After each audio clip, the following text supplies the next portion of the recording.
Spectacular Magazine.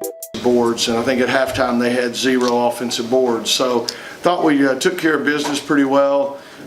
Second half, thought we had some slippage, and so we still have a lot of things to work on. But again, it was good to get off to a good start and get some momentum, and hopefully we can build off that.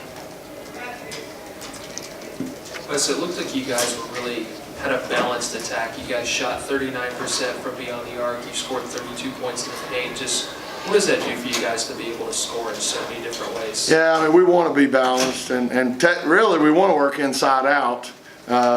Get some post touches, but we are pretty quick to shoot the three, no doubt. And when it's going in, that's good. But we would like to spread people out, take them off the bounce, get post touches, and try to have a balanced attack. Much like a football team that wants to be able to run the ball well enough to keep the defense honest, we'd like to do the same thing by going inside out. In the third quarter, you guys had like 5 or 6 turnovers where you guys only had 2 all game. But what about that press kind of gave you trouble? Well, and it's probably part of it's my fault. I just pretty much wanted to let our guards handle it, try to beat the trap on their own some. Probably didn't put them in the greatest position, but when we did break it, we got some layups on the other end. But I agree, we had too many turnovers in the second half. I think we had 3 at halftime. We had 6 in the second half. So, like I said, we got a little sloppy. Got to do a better job. Got to make sure we, try to avoid the sidelines against the press, and in the half court, try to keep our dribble once we attack baseline instead of picking it up and getting ourselves in trouble. So we put ourselves in jail a few times, and got to do a better job with that. It seemed like there were a couple times in that third quarter where Hampton was kind of threatening to get back. Yeah, I agree. Each time they had a little momentum, you guys would go down to the other end, whether it was Ace or Kiara or someone else and hit a big three. What does it do for this team to have so many people that can hit those big shots to get momentum back for you guys? Yeah, I agree with you. They did. That's not what you want as a coach. You'd like to come out, start of that second half, and really take control.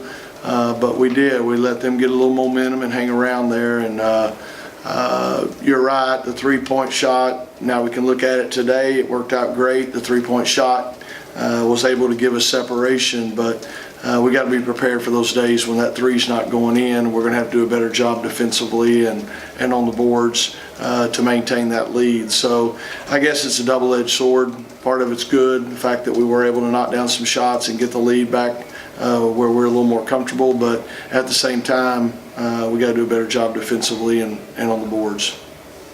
I know in the last couple of weeks you've really been working on building your depth as far as your bench depth, but with a game like today, how big is that to really get those players like Kiera and all that, and Jada and all that kind of? Yeah, there's no doubt. You definitely, these kids work hard every day. It's a long season. By the end of the year, we will have had probably close to 100 practices. So you want to be able to get kids out there when you get an opportunity, and some of those players maybe don't get the reps in practice that you'd like, and you want them to be able to get out there, maybe get a feel for the game a little bit. So I've got a lot of confidence in the young players that maybe aren't playing as much. I think they're going to help us at some point, but right now you just got to be patient and keep working, and when we do have an opportunity, it's good to get them in. When Kai went down, what was going through your mind, and like how much more difficult has it become handling the ball now that she's down? Yeah, again, she ran into the pick, and the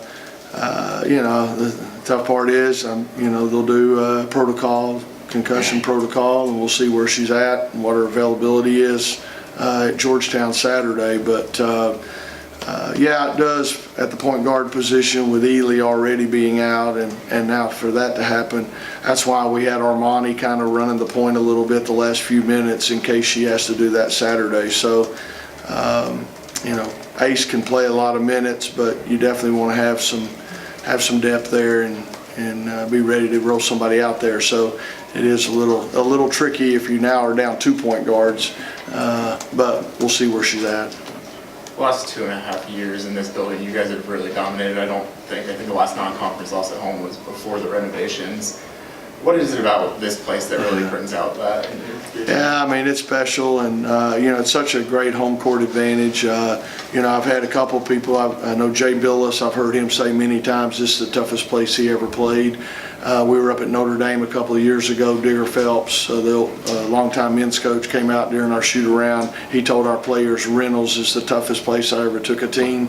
It's a great home court advantage. We're trying to build our fan base. It's exciting now to have Coach Valvano's name on the arena. I'm very humbled to be on that sideline. I look down, I see KL Court. I look up, I see KL Hall of Fame banner. I look across now and I see James T. Valvano Arena. I have to pinch myself. What am I doing in this room? And y'all, Norm Sloan, I mean, what a great coach as well. So a lot of history, a lot of tradition here, and it's an honor to be here at NC State, no doubt.